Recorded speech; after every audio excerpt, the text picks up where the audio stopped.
Hi, everybody. It's Cynthia. Welcome to the God Place. I have two of my very favorite people, Victoria Reynolds and Joan of Angels. Joan of Angels is a new friend, and I've known Victoria for several years now. Hi, girls. How are you? We were at the Clay Clark event in San Diego and met some great people, and we bonded. And so I have a question that I'm going to ask them and I want you to ask yourself this because it's a very deep question with everything going on. We have all this intel, we've got this information. These people are saying these people are lying, and there's all kinds of stuff going on. This is called chaos, right? Blah, blah, blah, blah. So let's go down to our core self, our heart self, and ask the question, why do we believe what we believe? Why? Because there's three ways to respond to a piece of information. Number one, you can say, that's nonsense. I don't believe it. That's not true. It's a big lie. That's one. Number two is, oh, really? I didn't know that. And then they believe it. Number three is, interesting. I think I'll check it out, which I'm number three. Interesting. I think I'll check it out because I don't like to get locked into one belief. If you get locked into one belief, you might miss out on something, right? So, Joan, let's talk about that. How do you answer that question or opinion on why people believe what they believe? Well, when you asked that, I was really looking at the big picture. So people have different levels of belief systems, and it depends on the training and indoctrination that they received. And based on that is determined how open they are to receiving new information. So that some people are not open, some people are open, some people aren't. And that has to do more with kind of the way their brain structures work. However, the real particular way of receiving information needs to go through your heart and your gut to confirm it, to see whether or not it resonates with you as truth. So I think it's a very complicated issue. No one answer for that. Other people also have a way of confirming it by what they call clairsentience. So they just know because they know because they know. So you're going to say something to them and they're going to just intuitively know whether they believe it or not. So there's a whole set of factors, I think, that go in there. Exactly. What do you think, Victoria? I think most people believe what they're told to believe until they start disbelieving. That's If true. that makes sense. Right. So, we're all brought up in indoctrination of some kind. And I think that there are some of us, however, that it's like an inborn ability to question what we're being told. So, like for me, I grew up in this fundamentalist religion, and even though it was constantly being bombarded at me, there was a part of me that never fully bought it. And I was always told that was the devil trying to tempt me because I wasn't buying this belief system I was being brought up into. And so I think there are some people that just somehow are born with this, I'm going to call it a form of intelligence or a gift of free spiritedness about them that have the ability to challenge what it is they're being told. Although for the masses, I think the masses of humanity just believe whatever they're told. They believe. So I call them hand-me-down beliefs. They just believe whatever their family has told them is true. They believe what the school has told them is true. They believe what society has told them is true. And those beliefs just get handed down generation upon generation upon generation. And that there are some people that seem to have the ability to be able to read between the lines and question what they're being told. So I live by the mantra of question everything. Mm-hmm. I don't blindly believe anything. I don't care what side it's coming from. I don't care where it's coming from. I don't care who it's coming from. I'm going to question it and I'm going to sit with it within my own internal discernment. And my internal discernment is always connected to my higher self, what my higher self is telling me about things. That's always given me the ability to question. Even when I was a little girl, it gave me the ability to question what I was being taught. Whatever programming was attempted to be programmed into me, if it was my religious programming, media programming, school programming, I had the ability to question that. And so I think that's really, really important in this particular age and time, is to be willing to question absolutely everything, because no one has 100% of the answers. It's funny. I'm being reminded of that story of the elephant, right? Depending on which part of the elephant you're touching, determines what you think the elephant is, and nobody has all of the answers. Right. So it's really important that all of us question everything, and all of us use what I call the muscle of discernment, which really at this point in the human experience is the first time we're really having to use that muscle of really taking a good hard look at everything that's put in our path. Because the age of information, the information age, the internet made it possible for anybody to speak what was on their mind. Now we're having to really determine if what we're hearing and what we're seeing is true. None of it is 100% true, and none of it is 100% lie. It's all intermixed. And so we have to get really, really good at sitting with it and doing our own discernment to find out what feels true and right for each of us. Right. I remember hearing that somebody once asked the Buddha to describe God, right? And the Buddha said, that which never changes. Source energy just stays right there. But we change. And a good example of what we're talking about is, for instance, I remember I was raised Catholic, went to 12 years Catholic school. And like you, Victoria, there were things that just didn't quite seem right, right? But in many religions, many Christian religions, if you don't agree with the church or that religion, then they tell you that you're going to burn in hell. Okay, so so I kind of, would balance things out. But I remember when the Da Vinci Code first came out, and I had heard that Jesus and Mary Magdalene had been married. Well, for me, I didn't say, oh, that's not true. I also didn't say, that's true? Wow. And start believing it, because it was 2,000 years ago. What I did say to myself was, how cool would it be to be married to Jesus, or have a husband like Jesus? I went, wow. So I went with that thought, right? And I like that story better. I like that story better. So I shifted over there because I like the story better. I can't argue with anybody.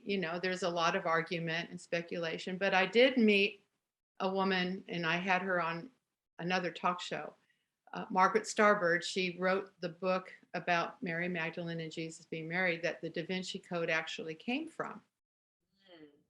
And I remember in the Da Vinci Code, it's page 110. When I read that page, I still remember. I remembered the page. When I read that page in the book, I was liberated, so liberated, because what Margaret says is, until you can put Jesus in the bridal chamber and quit saying that the perfect woman was a virgin, things are going to be out of balance with our human nature, just our human nature. So, Joan, do you have any examples of something that you heard and changed your mind, or? Well, that's very, very interesting. So I have a dear friend who is engaged to be married to one of the top Knights Templars in the world. And she had to be trained by the top dog. And they were the consultants on that book. And so there was a lot of truth, but also a lot of they're trying to make sure you're not really going to look in the right direction. And my friends partner one day. We were out at in, we were in New Mexico, and we had some pictures taken of us, and I was playing with them with my app, and something emerged on my friend's picture, which was a candle lit within her heart and belly. It was an amazing, I don't know how it happened. She sent it to her fiance, who then called her immediately. He was over in France, so there's a big time difference. He called her instantly. He said, "How did you get that? That is what was on the tomb of the burial crypt that Jesus and Mary and their 3 children had been born in, had been buried in." So, to me, that was kind of a confirmation. I found it very fascinating. And I do believe they probably were, but the truth is that we still have to resonate within us. There are going to be many who can accept it as true, some who can't. To me, he was a man. In addition, he was a godlike being in a human body, and his human body, so there's many things that are possible.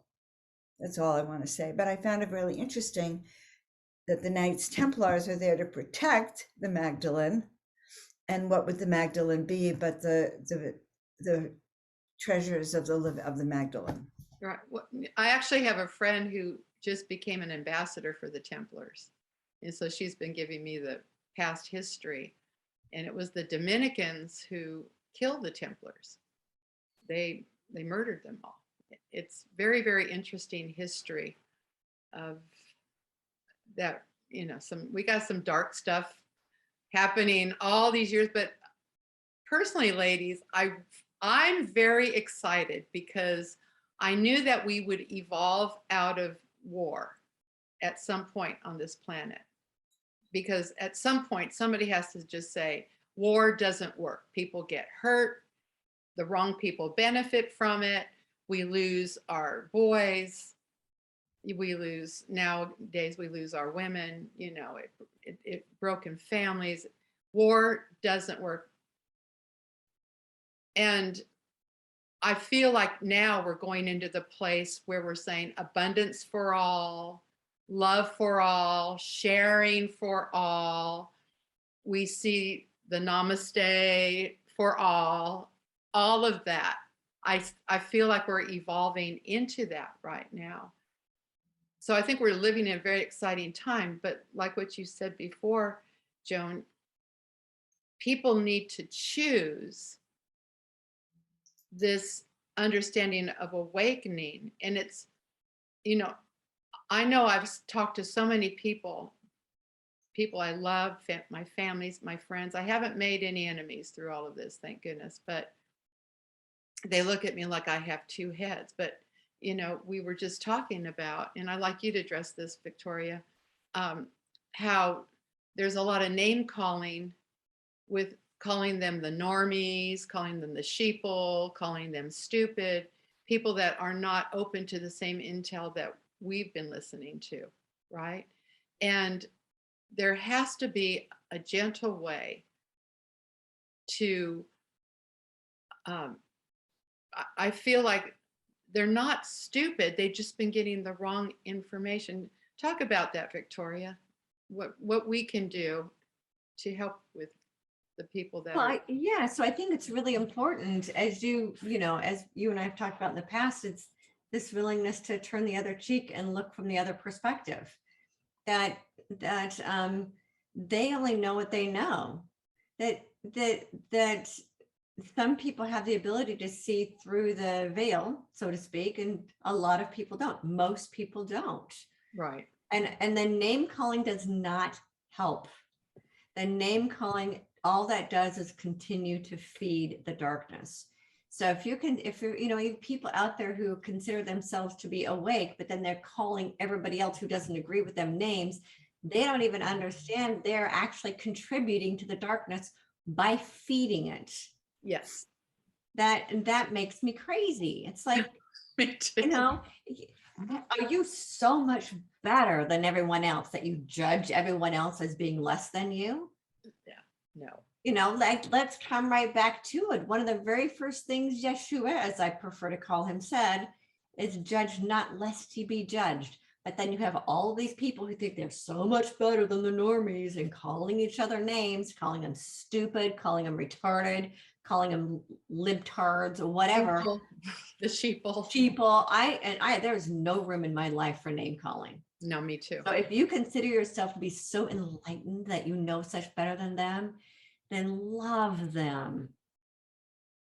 I was going to say that there's a general frustration that's been increasing in the population of one side or one group of people might say this and believe this, and the other one says this.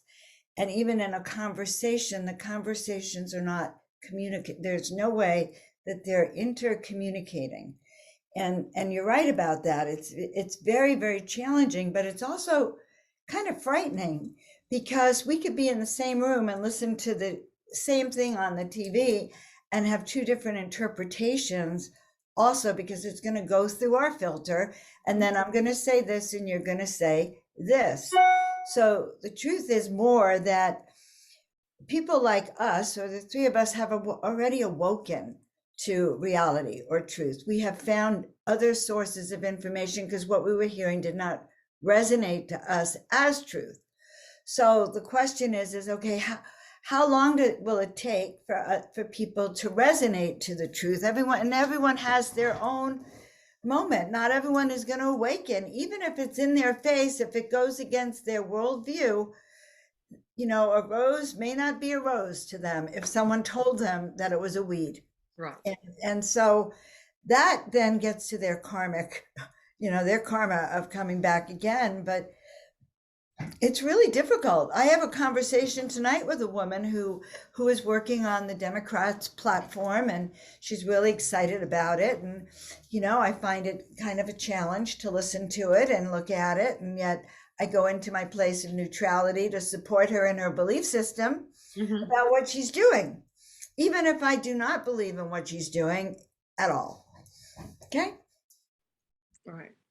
Well, and that's that as all three of us know, some of the most loving, light-filled, spirit-led people have been blindsided. That's why I don't call them names. I know where their hearts are. They are beautiful light workers who have been blindsided by the narrative.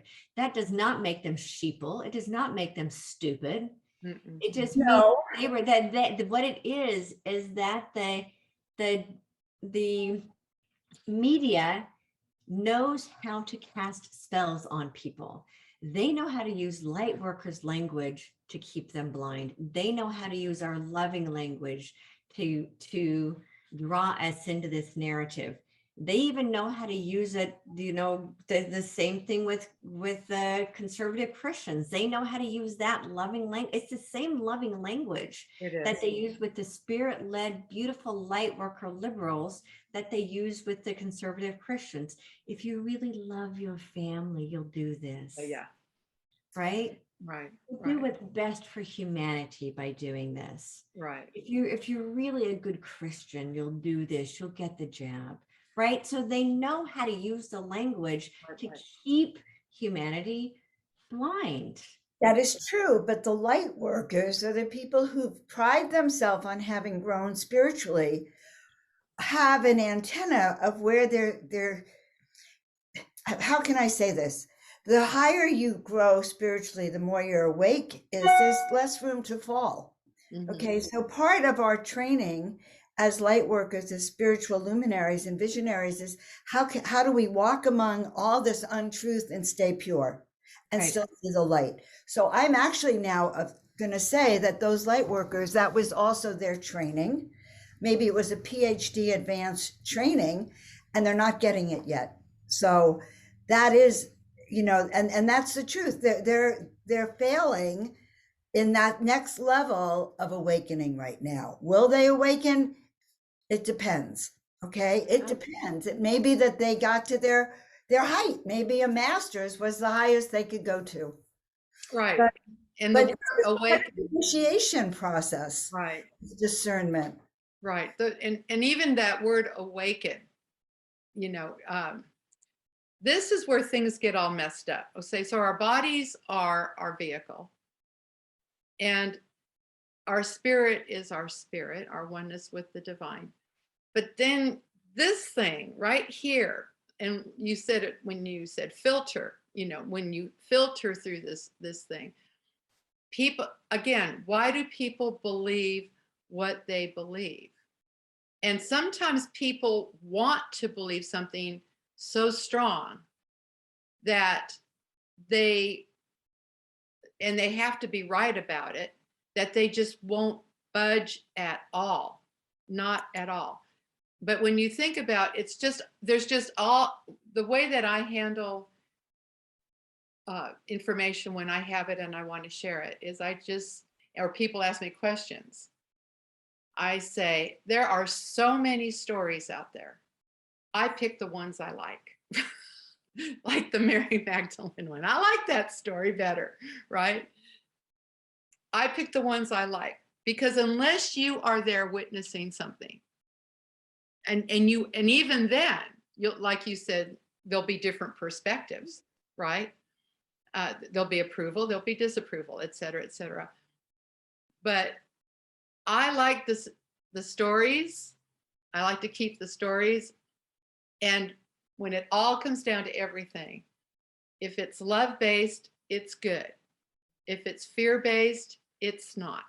If it's ego-based and there's comparison and I'm this and you're that, then you're not speaking in the voice of unity, which is what we know, that we were really one with everything. Everything is just vibrating with a different energy, right? And we know that we're all just energy.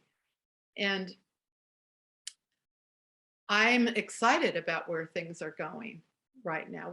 Victoria, do you see, I know that you get a lot of drop-in information, and tell me what you see in our future, our near future even, and how we can get there quicker, because I've talked about that before. As we think, so shall we be, right? So let's talk about how we can get to that beautiful enlightening goal for all of humanity quicker. Well, it's going to be a little bit more difficult because we're in what I call the backside of the storm, and that's going to be really, really uncomfortable. It's the other side of the Great Awakening. So as more of this information is brought to the surface, the lighter it gets on our planet, the more of us who bring in light, the more of us who remember that we are a source of light, right? The darker the darkness appears. So it isn't that this is the darkest that the human experience has ever been. We're just actually seeing it for the first time. And what's going to happen in the near future is that the rest of this is going to start coming to the surface. That is going to be very, very difficult for a lot of people to accept, because disbelieving is incredibly uncomfortable. People would rather cling to their hand-me-down beliefs because they're comfortable than be pushed up against a wall and forced to look at something different. Exactly. So disbelieving what they've always believed is difficult for most people. Now, right. I think for the three of us, we always had that muscle that kept us from being completely sucked into whatever it was we were taught to believe. However, that is really difficult for a lot of humanity. So if you imagine what happened during the lockdown of 2020, when a lot of people went, whoa, my gosh, look at what's really going on here. Right. Imagine that times 100. Right. Right. So that's going to start happening, where people are going to have to face all this stuff, all those conspiracy theories are actually true. Right. It's going to be really, really difficult for a lot of people to accept, because they want to cling to what makes them feel comfortable. Exactly. And so I think that's going to be very uncomfortable for people. And right. Our systems are going to start breaking down, because that's all part of the old construct. All of our systems are based in fear. So if we're going to create a new love-based reality, which is 5D, heaven on earth, peace on earth, you pick the label that works for you, this new earth reality. I prefer to call it a love-based, heart-based reality. If we're going to create that, the old reality has to finish collapsing. That is also going to be very difficult for people to accept when they start to see governments falling apart. They start to see financial systems falling apart.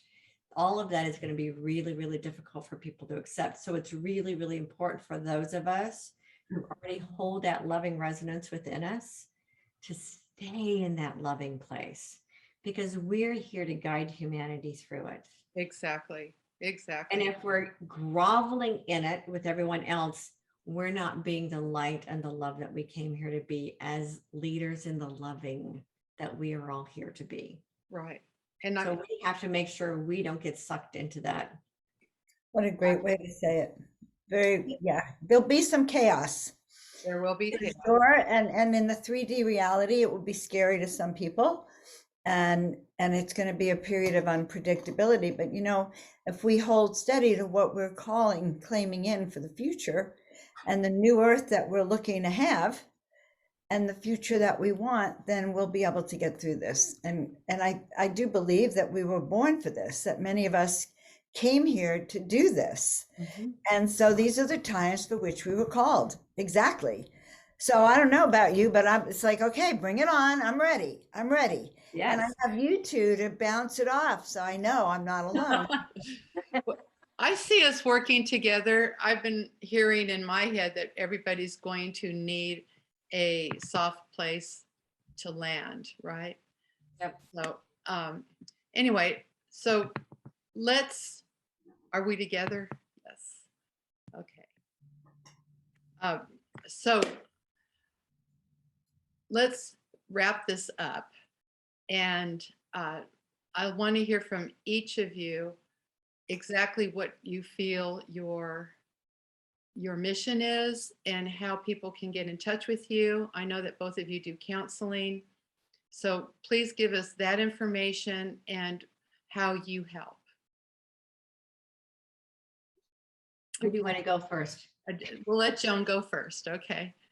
All right. So I'm Joan of Angels, and I help people remember who they are, why they're here, why they came here this particular time, what skills you have to maneuver and navigate.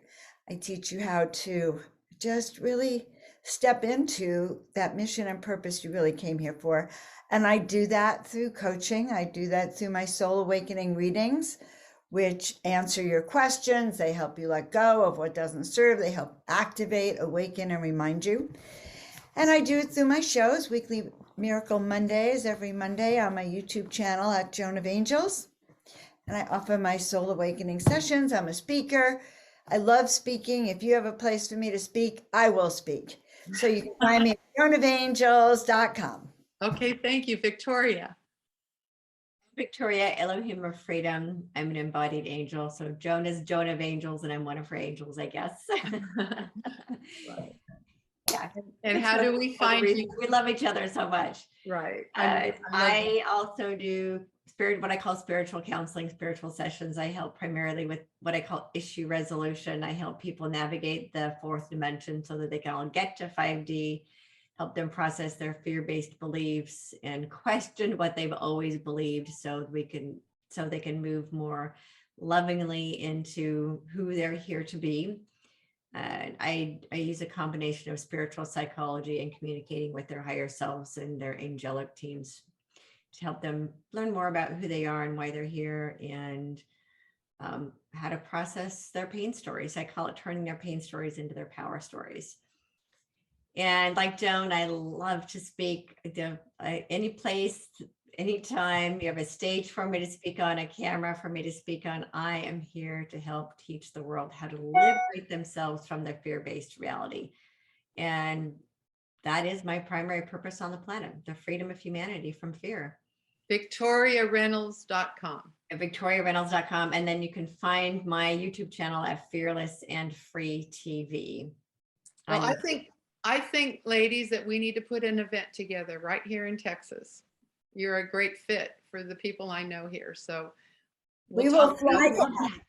We will definitely come down. We made a pact last weekend that we will travel together to different speaking engagements. So it's going to start we'll start in Texas. We can do that. Well, I love you both. Thank you so much. And I want to have you both back with me at the God place. And all right. and you're just loves. So I'm gonna call you very, very soon. Okay. All And right. everybody, this is what I've been hearing is these people are going to need a soft place to land. They're not going to know where to go. You know, when they find out, when the rug gets pulled out from under them, they're going to need a place to go. It So would be very lovely. thank you, ladies. I love you. And thank you for watching, everyone.